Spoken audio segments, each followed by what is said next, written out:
My name is Eleanor Roberts, and I am 58 years old. You don't get to this age without learning what keeps a life from coming apart. The dull, faithful hinges of routine, the ledgers you keep in quiet pencil, the names you write as if you're stitching yourself into the page. I thought I knew the outlines of my days. The creak of the kitchen chair, the calendar dotted with appointments, the house that breathed when the air conditioner kicked on. What I didn't plan for was the kind of theft that doesn't break a window or jimmy a lock. It wears a suit, smiles at a counter, and leaves a paper trail neat enough to pass for honesty. The envelope was thin and official, the kind of beige that makes you sit down before you open it. Inside, a copy of a deed, my deed, except apparently not mine anymore. At the top in brisk caps, the words QITCLAMDED, and below, a sentence that might as well have been a knife. That I, Eleanor M. Roberts, had conveyed my home. The signature hovered at the bottom, my name written as if by a stranger wearing my face. My real E carries a small breath at the start, a habit from years of signing checks with a tremor I pretend not to notice. The E on the page rose too tall and rigid, a spine made of vanity. Whoever had signed it had pressed too hard on the downstrokes, as if force could persuade ink to become truth. I wanted to disbelieve the whole thing on sight, but paper asks you to behave. So I did what practical women do, moved to the computer, the way you go to a sink after a glass shatters. The county recorder's website was a familiar bureaucratic gray. I typed my parcel number, the digits I could recite like a prayer, and there it was, the electronic stamp, date and time, an entry so calm it felt like mockery. I downloaded the PDF and zoomed. The more I enlarged, the more the signature frayed at the edges. You could see the hesitation, the pen lifting at places my hand never lifts. The way the L curved in on itself like a guilty thought. The notary block sat there with the bland authority of a courthouse clock, notarized on a Tuesday at 10:42 a.m. Something inside me opened and shut like a door. At 10:42 a.m. on that Tuesday, I had been at the clinic across town, bracing for a blood draw. I have a crumpled appointment card to prove it, and a receipt for parking, and a scribble from the phlebotomist who always says, "You're a champ," as if courage is a vein you can find on the first try. I remembered the antiseptic bright of the room, the beep of a machine counting seconds like a metronome. Paper keeps time. So does a body. I printed the deed, even though the inkjet turned straight lines into soft rain. I pressed my thumb to the false signature until the page warmed under my skin. In the grantee field, a name I didn't want to read yet. There are certain truths you approach sideways, the way you edge past a sleeping dog. I slid the paper under a magnet on the fridge, above a coupon for cherries I knew I wouldn't use now. Then I went back to the computer and chased the document's shadow's instrument number, recording fee. The initials of the clerk who touched it last. Every artifact has fingerprints if you're patient enough. I am 58. But today I felt new in the worst way. The kind of new that makes your palms remember sweat. There are two kinds of lies in this world. The kind that crumble when you breathe on them, and the kind built from forms and stamps and the practiced politeness of desks. The second kind thinks it can outlast you. I looked at my name on that page, at the version of me, who apparently stood in front of a notary and surrendered her house, and I understood the work ahead. Something was wrong in a way that could be measured, dated, notarized. Paper, after all, is a witness. And if you ask it the right questions, it will tell you everything. The notary block on the deed was a small square of certainty pretending to be a full stop. Beneath the seal, in caps you could have mistaken for confidence, lived a name and a commission number, the way a road sign lives at the edge of fog. Marai L. Due, commission no, 12. Expiration 2 years from now. I wrote it down in my spiral notebook like I was taking attendance for a class I refused to fail. I have learned that when your life starts to tilt, you need to anchor it with proper nouns. I called the phone number printed beneath the stamp on the recorder's scan, then called the number the clerk gave me when that one led to a recorded menu for a mailbox-store. A polite woman answered on the second try. I gave her the instrument number from the deed, the date, the exact time the notarial act claimed to exist. I heard keys clicking on her end, the kind of fast that says this is not the strangest request she's had this week. Our policy, she said, is to provide a copy of the relevant page of the notary journal upon proper identification or a subpoena. But if you're the grantor on the document, we can share a redacted scan. She sounded like a person who wrapped her days in rules to keep from getting cut. I emailed my driver's license, covering the number with my thumb in the photo until my lawyer texted back, "Let them see it. We need the match. Or the mismatch." It felt like handing a vein to a stranger. I pressed send anyway. 30 minutes later, an attachment arrived, grayscale, a lined page with neat columns and boxes, a header with the notary's name in a handwriting that tucked its letters in like children at bedtime. There I was, sort of, Eleanor M. Roberts in the name of senior column, a time stamp that matched the deed, 10:42 a.m. Then the details were supposed to lock into place: ID type, ID number, expiration, physical description. I raised the brightness on my screen until the white hurt. ID CADL, so far so ordinary. Number, R0847, the middle block, 2 digits that did not belong to me, sat there, small and treasonous. My license number has lived in my wallet long enough to become muscle memory. This one was a cousin who'd never come to Thanksgiving. And then, beneath it, height 5'10". I laughed, something brittle. I am 5'3" in shoes that pretend optimism. In the photograph on my license, I am tilting an inch into mercy. No tilt adds 7 inches. I checked the expiration year, which wasn't mine either, then looked at the thin signature on the line reserved for the signer's hand. The loops were reluctant, the way a person writes when they're copying from a model and know they're being watched. I printed the scan and held it beside my own license on the kitchen counter, as if paper could recognize paper. The journal called me taller, numbered me differently, saw me through a lens that belonged to someone else entirely. Maria L. had initialed the entry, the kind of swoop you can do 100 times without thinking. I pictured the book open on a counter, a pen passing from one set of fingers to another, the soft percussion of bureaucratic faith. Maybe there was a thumbprint box. Some states ask for that, but this one was blank. When I called the woman back, I could hear a television somewhere behind her, voices rising and falling like a tide. "It doesn't match," I said. "Not the number. Not the height." She didn't argue. "Then you should talk to your attorney," she said, like a person pointing toward a doctor when the bleeding won't stop, "and file a complaint with the Secretary of State." After I hung up, I wrote the wrong digits in my notebook, then circled them as if they were a bruise. People think the truth announces itself with a bang. Mostly it arrives as a hairline crack under a coat of paint. You kneel, put your ear to the wall of your life, and hear it spreading. The first fissure was there, in a line of small letters, a number I never owned, a height I never reached, a stranger's measurements trying to fit my name. I cleared the kitchen table the way you clear a stage plates to the sink, a vase of carnations exiled to the windowsill. Then I brought out the props that could speak for me. Clinic receipt, card statement, phone. The small white ticket from the parking garage with teeth marks where the machine had bitten it. I am not a detective, just a woman whose name had been used like a stolen coat. But evidence has a way of creating its own courage. On my phone, the map blossomed in blue dots: home to Mercy Hill Clinic, the thin arterial line of Main Street, a bubble that said arrived Tunnen 18 a.m. The patient portal yielded a visit summary stamped with check and vitals. My credit card account showed a copay posted at 11:02 with the clinic's zip code nestled beside it like a witness who couldn't lie even if it tried. I opened a yellow legal pad and wrote 10:42 a.m. at the top, the time the notary journal insisted I had stood somewhere else, consenting. Beneath it, I built a ladder of minutes.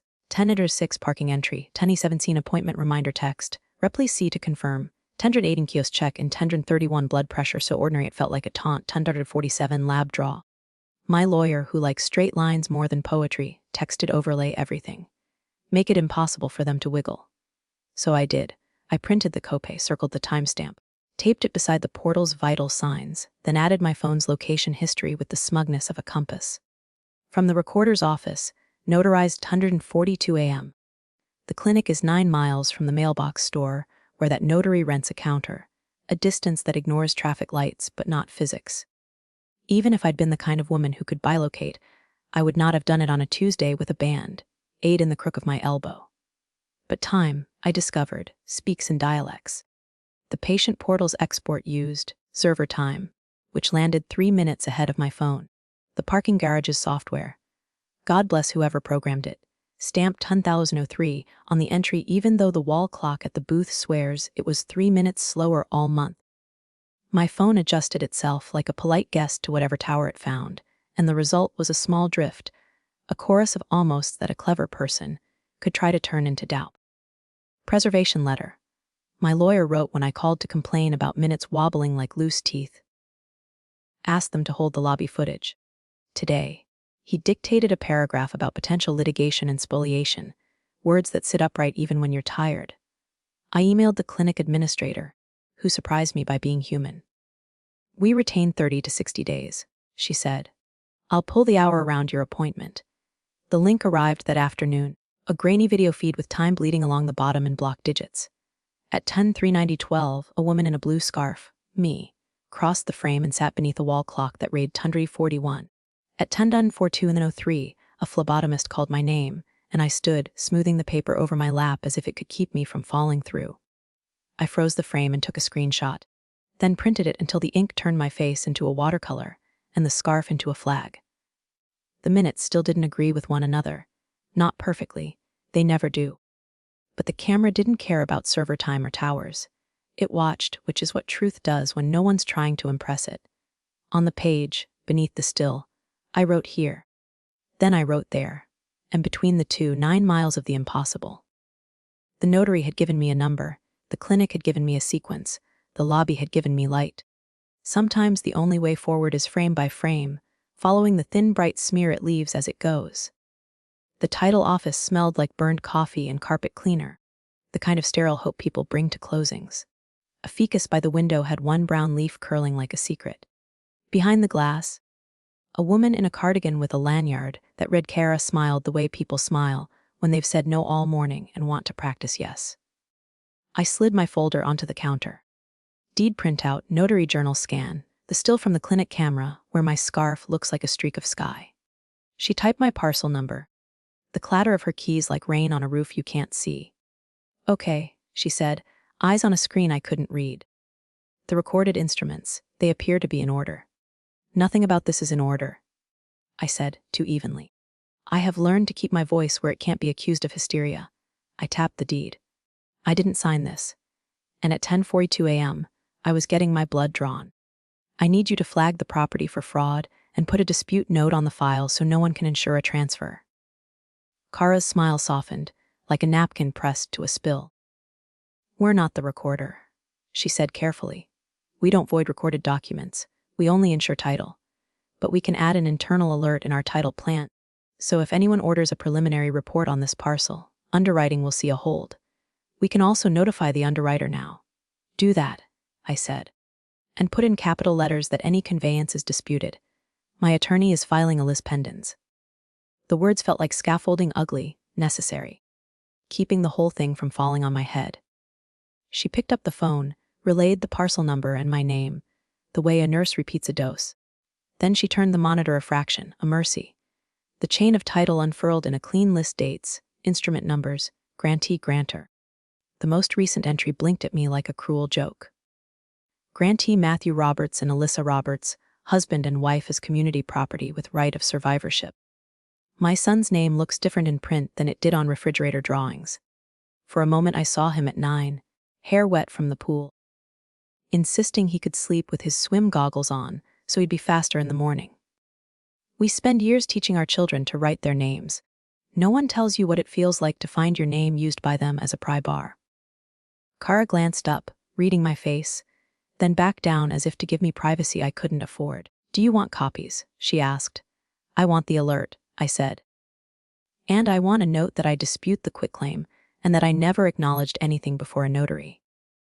My finger hovered over the screen, but I couldn't bring myself to touch the line where my family had been turned into a legal unit against me. And if anyone opens escrow, I want underwriting to call me before they breathe. She typed the note, her nails making soft percussion. Doan, she said. And, I'm sorry this is happening. She printed a cover sheet with the word Haywaldi stamped on it, as if paper could learn to resist pressure by example. Your attorney will need to record the lis pendens with the county. If you have an affidavit of fraud, we can scan it into the file too. Outside, the parking lot heat rose in waves, making the asphalt look like a mirage. In the passenger seat, my folder sat buckled in, absurd and necessary. I had come expecting to battle strangers with clipboards. Instead, I found my son's name threaded through mine like a stitch pulled too tight. It wasn't a crime pulled in an alley, faceless and forgettable. It wore the voice I once sang to sleep. The fight ahead wasn't against paperwork alone. It was against the story we thought we were writing together. The office was on the second floor of a brick building that used to be a dentist, the kind of place where truth had been extracted for years. On the door, Marion Shaw, forensic document examiner. Inside, everything was arranged like a sentence that knew where it was going. Light box, stereomicroscope, stacks of acid-free folders. Marion had steady hands and a voice that made you believe the world could be sorted with rulers and light. "I'll need known exemplars," she said, and I slid the life I'd lived across her desk, canceled checks with grocery, store ink bleeding at the edges. A photocopy of my passport, where the custom stamps look like confetti thrown by governments, the signature pages from my old mortgage closing, the DMV printout of my license application, even the back of a Christmas card I'd signed in a hurry. "Natural variation is our friend," she said, almost kindly. "It shows me how you change when you're tired or rushed, which still isn't the same as when someone is trying to be you." She clipped the quitclaim deed to a board beneath a ribbon of cool white light. The recorder's scan had left the ink a little starved, but there was enough to work with. "We'll start with class characteristic slant, baseline, spacing," she narrated, more to the page than to me. A clear ruler clicked against the glass. "See here. Your real E usually carries a breath at the start, an entry stroke that hesitates and then commits." She set my old check beside the deed. On the deed, the E is built like a gate. No breath, just construction. We move letter by letter the way you move across a creek on stones. Your O leans and comes down clean. This one comes down, stops, and is patched. She zoomed in until the curve of an O became geography. "Line quality," she said softly. "Natural writing has speed. The pen glides, pressure rises and falls. When someone is drawing a signature, you get tremor, micro wobbles, and blunt starts and stops. Here, and here." She tapped 3 places where ink thickened like a lie swallowing. I thought of all the times I'd signed my name without thinking. At the bank counter, on field trip forms, on the flap of a permission slip in the car. There is a rhythm to it, a muscle memory that belongs to the body more than the brain. The deed's signature marched to a metronome I did not own. She pulled out transparent grids, overlaying them so the ratios could argue with each other. "Your loop proportion stays within a narrow range," she said, marking tiny penciled dots. This loop ballooned, then pinched. A simulator gets lost in scale because they're tracing the shape, not performing the movement. She aligned the cross of the T, measured the dot of the I. Your cross usually rides high with a slight rightward drift. Here it's low and heavy. Your dot sits forward. This one is late and vertical. I gave her the notary journal scan. She read the entry. The wrong driver's license number, the invented inches of height. "This helps," she said, not looking triumphant. "It shows a pattern of carelessness or intent." By late afternoon, Marion slid a 2-page preliminary across to me. Her sentences were calm as weather. Indicators of simulated execution observed, irregular line quality, pen lifts at non-logical junctions, patching, retouching, disproportion in loop structures, a typical entry strokes. The last line sat there like a verdict the air had to make room for. "It is my opinion, within a reasonable degree of professional certainty, that the questioned signature is not naturally written by Eleanor M. Roberts." I pressed the paper under my palm, feeling the heat return to the page. I had brought her the artifacts of a life, checks, cards, filings, and she had translated them back into me.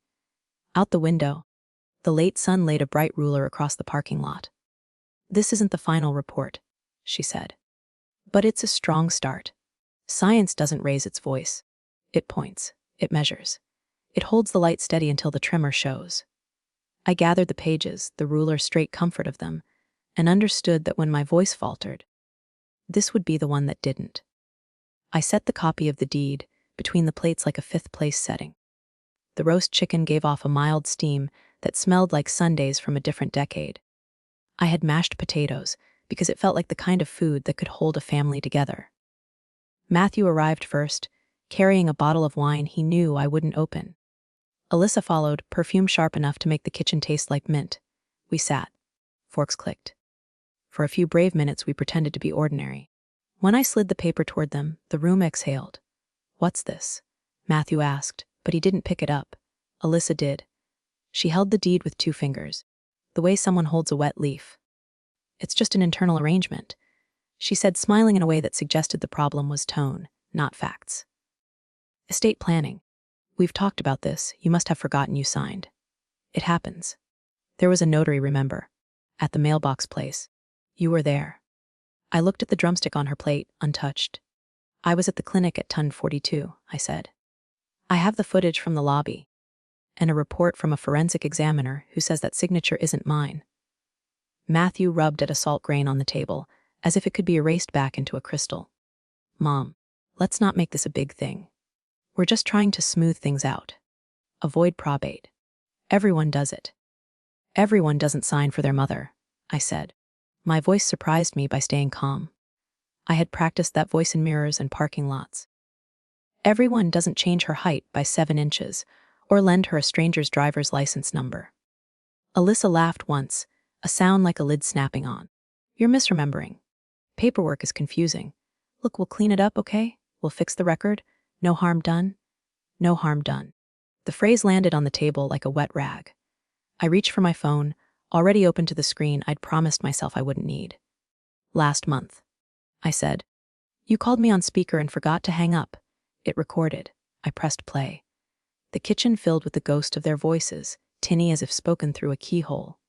"Matthew, if we move the paperwork through quick, she won't fight it." "Alyssa, we'll take her to sign something else the same day. She loses track when it's a stack." In the background, a laugh I recognized as my son's when he's trying to be brave and ends up being careless. Matthew's face shuddered. "That's out of context," he said, "because there is always a context people reach for when the door closes on them." "The context is this house," I said, and touched the edge of the deed with 1 finger. "It is my name. It is the mornings I made waffles when you were painting your 5th grade volcano. The nights I found your sweatshirt on the porch and pretended not to see the cigarette smell. It is the room where you slept through the flu and I counted teaspoons of medicine." Alyssa folded the paper and unfolded it. "Fine. Tell us what you want." "I want the title flagged for fraud," I said, steady as a metronome. "I want a list pendens recorded by the end of the week. I want you to tell your underwriter not to insure anything that involves my parcel number. And I want you to stop calling theft a favor." We ate, or pretended to. The chicken cooled into quiet. Matthew stared at his plate as if the potatoes could adjudicate. Alyssa set down her fork and set her face into something less like a smile and more like a mirror. At the sink I ran water until it was hot enough to hiss. Behind me, the deed lay on the table again, legal weight masquerading as paper. Love, I am learning, is not a blindfold you tie tighter when the room gets dim. It's the light you turn on, even if the people you love have to squint. I dried my hands, picked up the deed, and held it to the truth I'd set in motion. The attorney's office was on the 12th floor, glass and light and a view of the river that made even bad news look organized. His name was Daniel Hirsch, and he listened the way carpenters measure, twice, quietly, before they cut. I set the folder on his table and watched him turn the pages with clean, square hands the recorder's scan, the notary journal entry with a height I never had, the still frame from the clinic lobby, where my scarf was a blue sentence. When he reached Marion Shaw's preliminary report, his mouth made a small line that felt like a yes. "Real estate civil," he said, more to categorize than to impress. "We'll file a complaint. Cancellation of instrument, quiet title, slander of title. Declaratory relief." He clicked a pen. "But first, we stop the board from moving under your feet. Law, it turns out, speaks in verbs." He drafted as I watched. Paragraphs building like scaffolding, the caption with my name against theirs, the property description in metes and bounds, the prayer for relief that sounded more like a hymn than a plea. Then he opened a new document and titled it the way you title a lighthouse. "Notice of pendency of action, list pendens. This puts everyone on notice," he said. "Any buyer, any lender, any title insurer. They move at their own peril while the suit is pending." We filed electronically. By lunch, a stamped copy returned, the county seal like a thumb on the pulse. He sent it to the recorder with the instruction I didn't know an email could carry please index against APN 1.81. He copied 3 underwriters and a title plant, adding my parcel to a quiet chorus of properties that would not cross escrow without a conversation. He dictated a preservation letter to the mailbox-store, where the notarization supposedly took place, and another to the clinic, do not destroy lobby footage, and another to the notary whose commission number had begun to feel personal.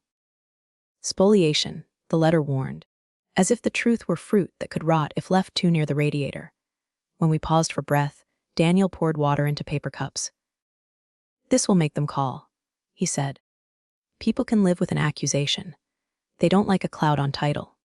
They called the next morning. Opposing counsel's voice arrived in my inbox first, a professional warmth that could have been a blanket or a bandage. "We understand there may be family sensitivities at play. Our clients would welcome a confidential, family-focused mediation. If your client will withdraw her list pendens, we can schedule something this week and avoid unnecessary escalation." I read it twice. The way you read a compliment looking for a stain. "Daniel, read it once. They're asking you to hand back the umbrella before we step out into the rain," he said. He typed a reply that was almost polite. "We welcome mediation. The notice remains." He added a line about meaningful offers and transparency regarding the notary journal, then attached Marion's preliminary report like a mirror. My phone buzzed with Matthew's name, as if summoned by the word family.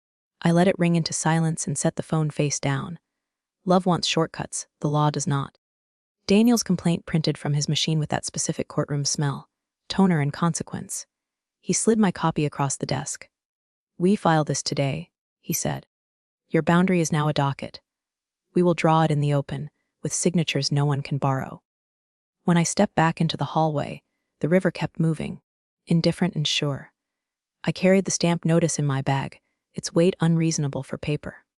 People think boundaries are fences you build in your yard. Sometimes they are words you lodge with a clerk. Verbs that hold the line when blood can't. The report arrived in a padded envelope that sighed when I opened it, as if even paper could feel relief. 32 pages, spiral-bound, cover labeled in the tidy neutrality of science forensic examination of signature, Roberts. Eleanor M., quitclaim deed. It smelled faintly of toner and the kind of glue that promises to hold. Marion Shaw didn't waste words. The first page laid out qualifications like scaffolding, the second listed materials examined. By page 3 we were already inside my name, as if it were a house we could walk through room by room. There were photographs with scale bars, 1, 2 mem, so that doubt, if it showed up, would have to measure itself. Line quality, the caption read, and the next image was a close-up of the first letter of my last name, the ink becoming landscape. Under magnification the stroke was not a stroke at all, but a series of tiny hesitations, a road paved by someone stopping to remember where the curve should go. Pen lifts at non-logical junctions was printed beneath another figure. Arrows pointed to places no hand would leave the page unless it was drawing, not writing. I could hear Marion's voice from her office. Patient as a metronome, natural writing glides, simulation taps the brakes. She mapped pressure the way meteorologists map fronts. In 3 side-by-side photographs the downstrokes pulsed dark where the pen had leaned too hard, then starved to gray where the simulator, she never called them a forger, had lifted to reposition. My real signature, taken from a bank check with a coffee ring still ghosting the corner, showed pressure that rose and fell like breath. Inertia of loops, the report said, and then a line that felt like both poetry and math. The oval components display inconsistent momentum.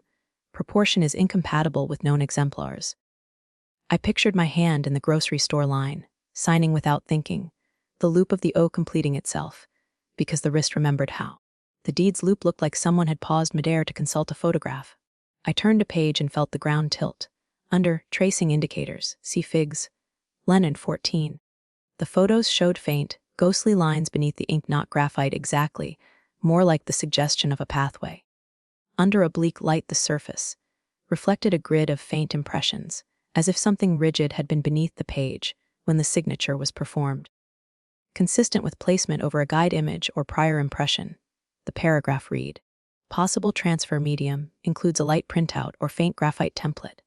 In one close-up, where the T of Roberts crosses, a minuscule halo of toner flecks sat under the black line like sand trapped under glass.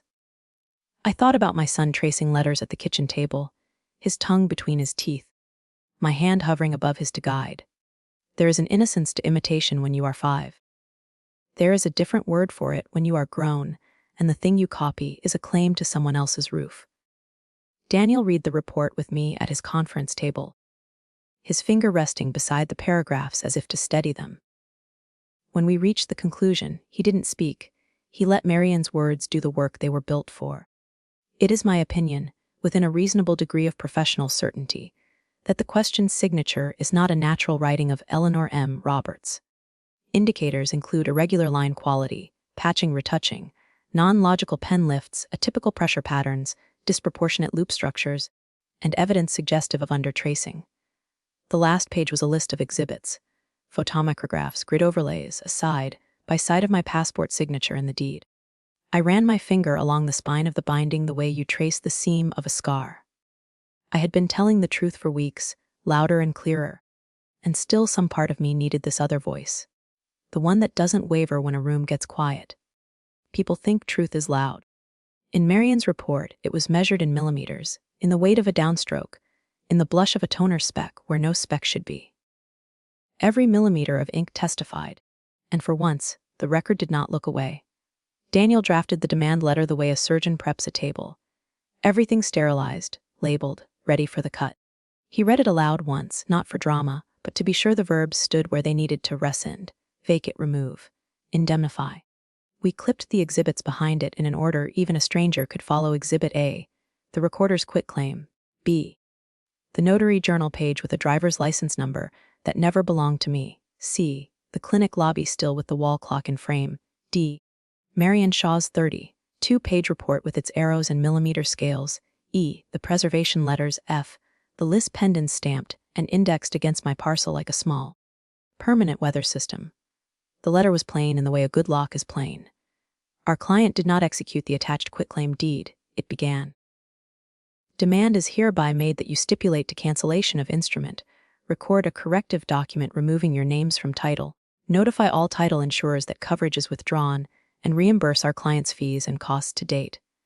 A deadline 5 business days, 400 p.m., because time matters, and so does the line you draw inside it. A final paragraph that sat down beside me like a chair.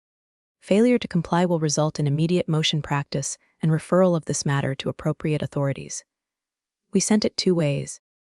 Certified mail, the green card for people who need to touch receipt, and by email to opposing counsel with the little blue, red, checkmark that has ruined more nights than whiskey.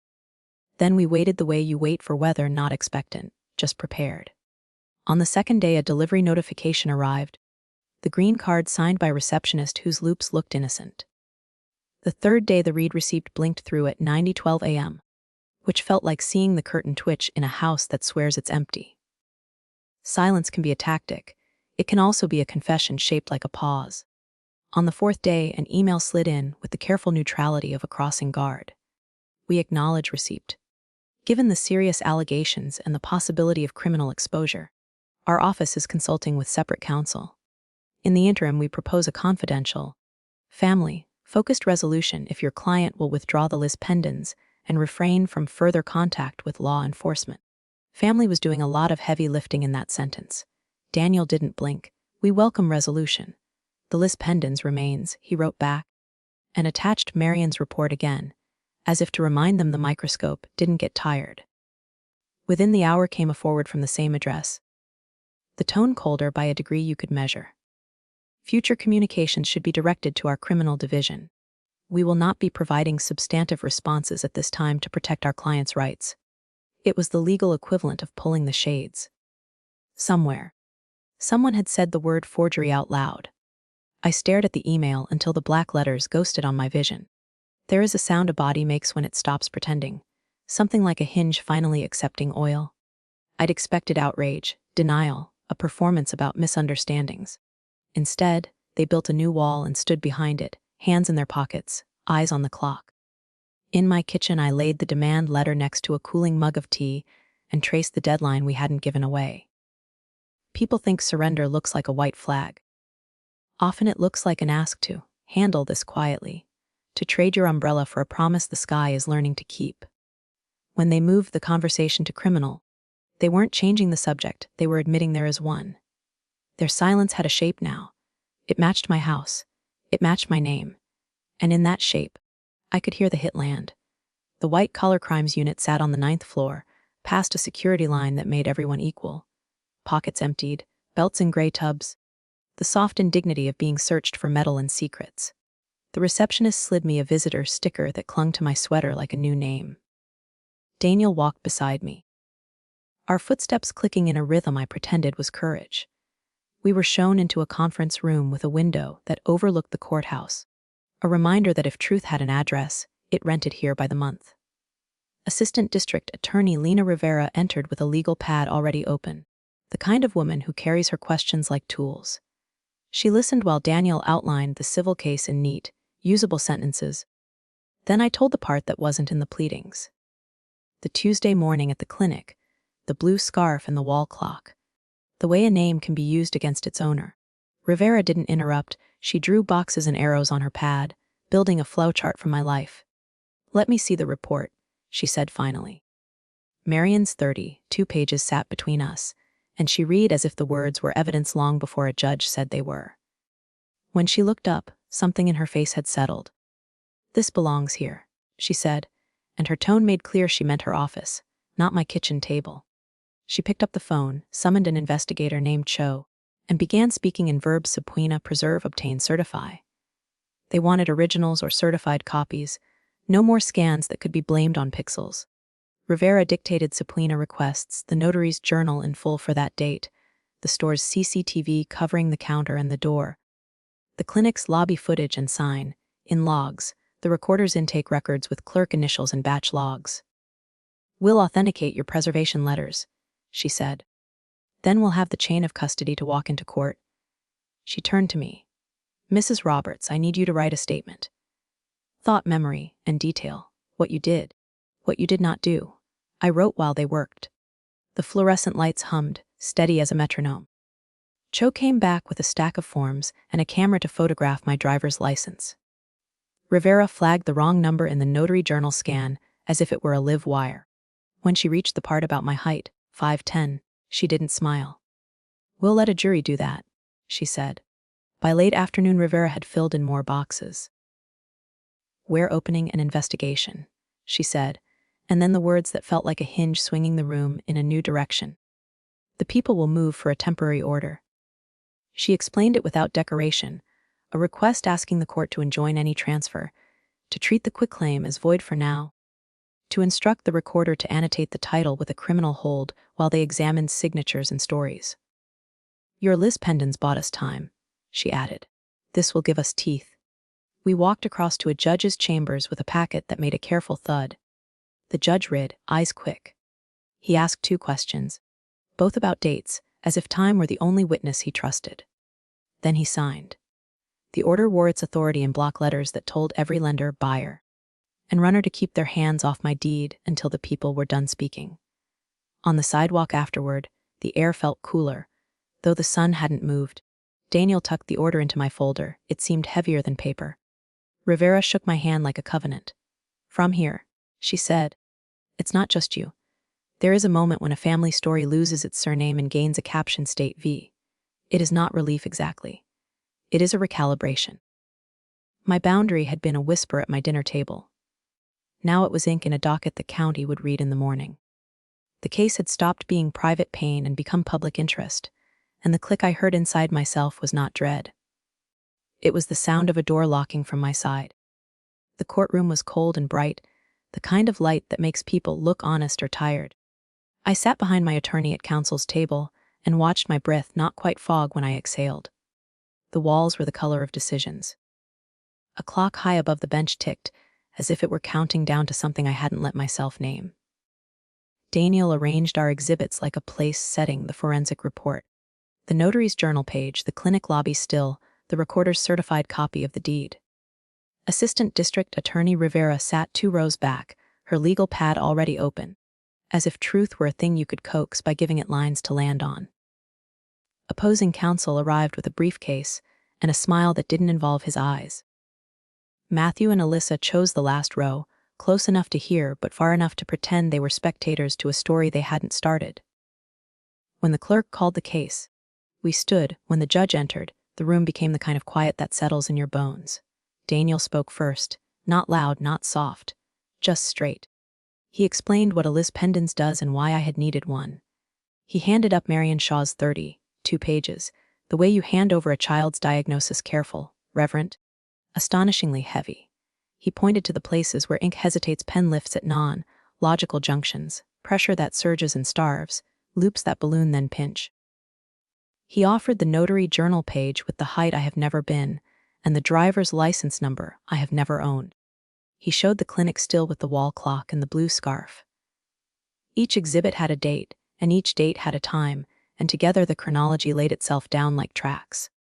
Opposing counsel cleared his throat and told the court this was a family arrangement, a probate avoidance strategy gone untidy, a matter best resolved in mediation. He said the deed was facially valid. He said the journal entry substantially complied. He said I must be misremembering. The judge did not look moved. He turned Marion's report sideways, then back, tracing with one finger the photograph where the cross of the T wore a faint halo of toner beneath the ink, as if the line had been guided by a ghost. He held the notary journal up to the light and read the number out loud, then looked over his glasses at me. Is this your number? No, Your Honor. Your height? I smiled without feeling it. 5'3". On hopeful days, Rivera rose when invited and spoke in verbs. Subpoenas issued, preservation confirmed, recorder's intake logs matched. She described chain of custody the way you describe an itinerary, who held the paper and when. She did not dramatize the word forgery. She pronounced it like a fact that had been waiting for a microphone. The judge asked 2 questions about dates and one about the distance between the clinic and the mailbox-store. He looked at the clock, not because he was impatient, but because time had become a witness. Then he leaned back and spoke in a voice that filled the corners. Given the forensic analysis, the discrepancies in the notary journal, and the corroborating video evidence, the court finds a likelihood of success on the merits and a risk of irreparable harm. Opposing counsel inhaled to object. The judge lifted a hand. The motion is granted. What happened next had the choreography of relief. The clerk slid a form onto the bench. The judge signed in a slow, deliberate script. The order said that the quitclaim deed-bearing instrument No. Quitclaim was voided for purposes of transfer and enforcement pending full adjudication. It directed the recorder to annotate title with the court's hold and to restore my name as the status quo ante for indexing. The bailiff brought an embosser. The clerk pressed it and the paper groaned softly under the seal. A rubber stamp met an ink pad, then the page, with a sound like a door choosing a side. I had imagined I would cry. Instead I breathed, and the air moved through me without catching. Behind me, Matthew shifted, a chair creaked, a life recalibrated by inches. We gathered the order. The paper was warm where the seal had been born. Justice, it turns out, is not thunder. It is the smell of fresh ink. The swell of raised paper beneath your thumb. The certainty of a mark that cannot be lifted without tearing the page. The letter from the Secretary of State came with the bureaucratic dignity of a bruised pale envelope, heavy paper. The kind of seal that means someone else now owns the next few hours of your life. Notice of complaint. Summons to appear. It named the notary from my deed, Maria L., and listed me as a complaining witness. There are rooms where truth is coaxed. This one pinched it. The hearing chamber was a windowless square with fluorescent lights that hummed like fluorescent lights everywhere do. A court reporter sat at a small machine, her fingers knitting sound into syllables.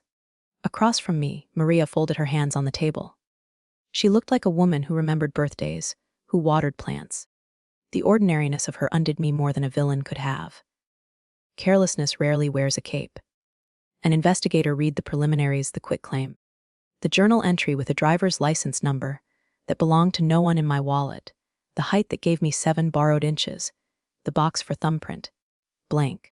In this state, deeds and certain powers require an inked thumb on the notary's page, a tiny whorl of identity pressed into posterity. It was the smallest safeguard. It could have been a stop sign. Instead, we got a green light. Mzl. The chair asked, "Did the signer appear before you?" Maria's voice was quiet, the kind people use for apologies and recipes. A courier brought the documents, she said. He said the signer, Ms. Roberts, couldn't come in. He showed me a photo of her driver's license on his phone. I compared the name. She glanced at her hands. It was busy. I made a judgment call. A man from the mailbox-store, manager, thin tie, tired posture, shifted in his chair. When they turned to him, he cleared his throat. I was the one who verified, he said, shrinking the word with air quotes. He showed me a picture on his screen. I told her, he nodded toward Maria, that it matched. I didn't see the lady in person. We do a lot of shipping. Sometimes people forget their IDs. We try to be helpful. The court reporter tapped, and the word became permanent. Daniel sat beside me, silent as a ledger. The board members asked about the journal. Why no thumbprint? Why the wrong number? Why the wrong height? Maria's answers fell into the soft ditch between explanation and excuse. I meant to get the thumb later, she said. We had a line, as if truth could wait its turn like postage. When it was my turn, I told them about the clinic lobby clock, about the scarf that had become a blue line across my month, about the way my name felt wearing someone else's gait. I did not say forgery. I said the thing I could say without shaking. I wasn't there. They retired for 10 minutes that stretched like taffy. The manager stared at the floor tile, counting grout. Maria pressed the edge of a tissue into a square. I thought of Matthew at 9, practicing his signature at our kitchen table, my hand hovering over his to guide the loop of a lowercase b. We teach children to follow lines. We forget to remind them what happens when the lines are laws. The board returned with faces arranged into decision. The chair read from a sheet that had already decided, pending further investigation, the commission of Maria L. is temporarily suspended. The matter is referred to the Attorney General for administrative action and to the District Attorney for review. There was a list of citations: failure to require personal appearance, failure to obtain required thumbprint, failure to properly identify the signer. The words were dry and exact. They landed like a gavel that did not need a bench. Afterward, the investigator took separate statements. The manager repeated his admission. Smaller now, he had verified. An image on a phone, a picture of a picture, no human breath fogging the glass between. The rules had asked for a person. He'd accepted a pixel. In the hallway, the stale cool of the air tasted almost like mercy. I pressed my thumb to the blank space of the photocopied journal page, as if I could undo the absence. It left no mark, of course. Toner doesn't keep fingerprints. But the rules would if you let them. A thumbprint box, a line for a signature. A requirement that a body show up in front of another body. These are small things, fussy things. They are also levies. They look ridiculous until the water rises and you understand what held. People think lives are saved by grand gestures. Today, I learned they are saved by boxes you remember to fill, by numbers you refuse to guess, by the stubbornness of a procedure that won't be hurried. The smallest step, taken in the right order, can keep an entire house from floating away. The morning I took the order back to the county recorder felt like walking a skittish horse. Steady voice, no sudden moves. I carried a manila envelope that held my affidavits as if it were a lantern. Affidavit of identity. Affidavit regarding forged instrument. The clerk behind the glass wore a cardigan the color of wet gravel and the patient expression of someone who shepherds other people's panic for a living. She read the judge's order, nodded once, and slid my papers beneath the pane to the scanner, where the light bar moved like a slow heartbeat. Once these are indexed, she said, they'll anchor to the parcel. Anyone searching title will see your notice first. She turned her monitor so I could watch the skeleton of my life rebuild itself, instrument numbers, book and page. The parcel number I know the way some people know hymns. When my name reappeared in the grantor-grantee index, I felt an unclenching I hadn't trusted my body to deliver. A cursor blinked beside Roberts, Eleanor M., like a small lighthouse keeping time. From the recorder, I walked 3 blocks to my estate attorney's office, the envelope now warm against my side. We didn't amend the old trust, we restated it, a clean sheet laid over a stained one. The house went back onto Schedule A, with a description long enough to sound like a promise. We added a successor trustee, someone whose only loyalty was to the language on the page. And a backup after that, in case life tested the hinges again. Advance directive for title. My lawyer joked and then stopped joking. We wrote provisions that required 2 signatures, mine plus the trustee's, for any deed. We stapled on a standing instruction that no conveyance could be notarized without my attorney present, even if I claimed otherwise. It felt fussy, like leaving notes for yourself in your own kitchen. Turn off the oven, until you remember what a forgotten flame can do. At the bank, a manager in a slate suit ushered me into a small room with a glass door that fogged when it closed. She had the tired kindness of people who spend their days explaining how money behaves. "We can put a permanent fraud alert on your profile," she said, fingers moving over a terminal. "Any outgoing wire with escrow keywords gets held until you appear in person with ID. No cashier's checks over X without a call back to you and your attorney. We can also freeze home equity offers and require a password for any real estate lien requests." She slid a form across the table. "It's not pretty, but it catches a lot." I initialed boxes until the page looked like a checkerboard. She added one more suggestion on the way out, practical as a list for the grocery store. "Subscribe to the county's property fraud alert, the free service that emails you if anyone records anything with your name." "It's not a lock," she said. "But it's an alarm." She paused. "Sometimes the alarm is the difference." Back home, I made a new binder that didn't apologize for its weight.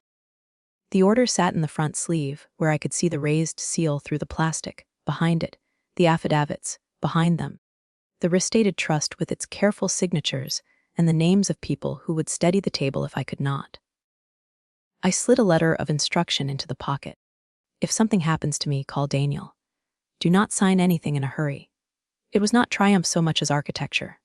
Beams sister to beams, a roofery, shingled in clear weather. My name had come back to me in the county's machine language, line by line, and I had answered by building redundancies, passwords, provisions, people who would not be charmed. The bank's alert would sit there, suspicious and loyal, flagging any transaction that tried to dress theft as efficiency. People imagine justice like a gavel crack. Today it sounded like stamps and scanners, the muted thud of documents that won't be bullied, the dry whisper of tabs sliding into place. I had not only taken back what was mine, I had taught the walls how to hold. I slid the note under Matthew's door, because I did not trust my voice to carry the right weight. "If you want to talk, bring your lawyer." It was not a threat. It was a translation of love into a language that didn't blur at the edges. He texted an hour later, "I'll stop by. No mention of counsel." As if my boundary were a suggestion like a yellow light. He came in the afternoon, the house bright and scrubbed, the binder with the raised seal resting on the counter like a chaperone. He didn't hug me. We stood in the kitchen, where I taught him fractions with measuring cups. He looked older than the last time I allowed myself to notice. Jaw set, the ghost of a boy tucked behind the man who had signed his name where mine belonged. "I can fix this," he said, which is what people say when the mess is bigger than their broom. He reached into his jacket and laid a check on the table, face down. "For your fees," he added, gaze aimed somewhere near the faucet. "Turn it over," I said. He didn't, I did. The amount was a guess at what contrition costs when you'd rather not name it. The memo line said good faith in his careful block letters, as if goodwill were something that could be deposited by Friday. He still wouldn't meet my eyes. The boy who used to look to me for permission to jump from the rock into the lake had learned to study the floor. "This isn't a conversation," I told him, keeping my voice steady, the way you do when you coax a frightened animal from a trap. "It's a transaction, and we don't do those anymore." He flinched. "I'm trying." "Mom?" "Then try with your lawyer," I said. "Words count differently when someone writes them down." He laughed once, brittle. "You want me to grovel? To go to jail?" "I want you to tell the truth and live with it," I said. "I want the law between us because we keep setting fire to the rules when we're alone." We sat. He pushed the check an inch closer, the way people edge toward forgiveness when they're not ready to own what they're asking for. On the refrigerator, the county's property fraud alert email blinked on my phone. Nothing recorded today. The kettle clicked off and no one moved to pour. "I made an appointment," I said finally, sliding a card across the table the way Daniel slid pleadings. "Family therapy, Tuesdays at 6. Neutral ground, a room where everyone has to use their grown-up voice. We start with what happened, not what we wish had happened. We talk about boundaries that aren't negotiable." I paused. "Alyssa is welcome. Your lawyer can have his own chair in the waiting room if it keeps you honest. He looked at the card as if it might sting. You'd make me talk to a stranger about this. I would make you talk to me with a stranger who won't let either of us rewrite the minutes. I said, I will not trade therapy for silence. I will not lift the Liz pendens. I will not step into a room without representation. But I will sit down and do the work of a family if you will. For a breath I saw the boy again. The one who would hold up a bad report card and say, tell me how to fix it. And then the man returned, shoulders tightening into the armor of adulthood. He stood, leaving the chair angled like an unfinished sentence. He picked up the check, then put it back down. Then pulled his hand away as if the paper were hot. I don't know, he said. It sounded less like defiance and more like a confession. You don't have to know today, I told him. You have to respect the door. He nodded, almost imperceptibly, and left without taking the check. The screen door sighed. The house resettled, the kettle cooled. I slid the check into an envelope and wrote unaccepted across the flap. I placed the therapist's card beside the binder, where the seal puckered the page like a small moon. Love is not a pardon you hand out like forms at a counter. It is a doorway you leave unlocked with a note taped to it. Enter with respect. I will keep the door open. But the key is no longer for sale. I slide the forensic report and the certified deed into the safe, lay them flat like sleeping children, and turn the key. The lock catches with a clean, domestic click. Inside that steel box is the month my life learned to speak in exhibits and orders. Outside of it, the house exhales. Afternoon light lifts the dust off the mantel. Somewhere the refrigerator hums, ordinary as grace. My name is back where it belongs, raised on paper you can feel with your thumb. And I don't need to keep it on the counter anymore like a talisman against weather. At the dining table I open a fresh will, the way you open a map. The old one was a knot of good intentions. Strings tied to people I love, instructions that tried to choreograph grief. I take out the bossy clauses the way you take out a splinter. No gifts contingent on holidays spent. No bequests that require phone calls on Mother's Day. No proviso that turns love into a chore chart. I leave what matters the house to the trust I restated, the small lake lot that still smells like sunscreen, the ring my sister admired and never asked for. I appoint the same successor trustee, steady, boring, incorruptible, and I write a sentence that feels like fresh air. I leave my love without conditions, and my property without the kind of control that confuses love for ownership. My attorney suggested a letter of wishes, gentle instead of binding, so I slip one behind the will. It is short, be kind to each other. Sell if you must, keep the table if you can. No one sits alone at Thanksgiving because of money. I sign it with a pen that knows my hand. No one will need a microscope to believe it. I used to think legacy meant a list. Today I learn it can be a door. When I meet with the woman at the Legal Aid Foundation, a room of second-hand chairs and first-rate resolve, we sketch a fund on a yellow pad. A portion of my estate will become the raised seal fund, a pool that pays for the unglamorous things that keep people in their homes, fees for certified copies, rush filing at the recorder's office, an emergency retainer for a forensic examiner, the cost of a notary who actually makes you show up. It will underwrite the first motion for a temporary order when a judge's ink is the only umbrella available. We add a line for bus fare to the courthouse and one for a locksmith who changes a door back to the right side of a story. I think of Matthew when I sign the pledge. How boys practice signatures until they look like themselves. How men can lose their way inside the shape of a letter. I don't write his name into this fund. I don't write it out. I picture him years from now, reading about a mother who kept her house because a stranger paid for 3 certified copies and a filing fee, and I allow myself to imagine his mouth softening into something almost like a smile. Not for me, for the purpose. On the way home I stop for light bulbs and a new doormat. Practical as prayer. I tighten the loose hinge on the pantry door. I scrub an old wine stain from the counter until it becomes a ghost I can live with. In the backyard, the wind pushes the chimes into a minor key, and I think this is what a house sounds like when it remembers its name. I take the binder off the counter and slide it onto the highest shelf, reachable but not looming. The safe keeps its quiet counsel in the closet. The kitchen keeps being a kitchen. Before bed I walk through the rooms the way you check on sleeping children.